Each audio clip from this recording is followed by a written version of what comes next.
This is one of the most mysterious species in the world. That could be because they spend more time underground than any other canid. Or it could be because they were named for their speed, and if you blink, you could miss them. This is the swift fox.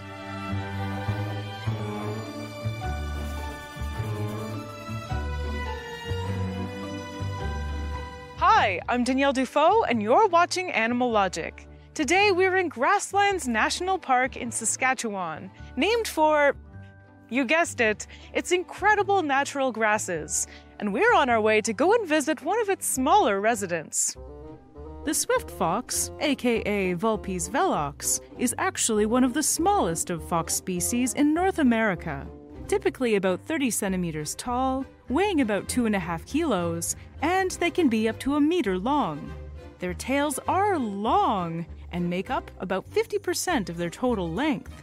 Their ears are pointy and quite large relative to their bodies. Swift foxes live in dens. They rely heavily on these underground burrows because they spend so much of their time there. Dens are usually 2 to 4 meters in length with 4 entrances to avoid being cornered by predators. Their main predators are coyotes, but swift foxes are also hunted by badgers, horned owls, golden eagles, hawks, and bobcats. Like most foxes, swift foxes are nocturnal and are rarely seen outside the den during the day. But just because they're homebodies doesn't mean each den is a forever home. Swift foxes are known to use up to 13 different dens in a year, and will move from place to place if there's scarcity of available food or a buildup of bothersome parasites. Rather than digging a brand new den with each move, they're often found living in abandoned badger holes. As for their diet, swift foxes have evolved to feed on a little bit of everything. They adapt their diet according to the availability of food sources and are known as opportunistic foragers.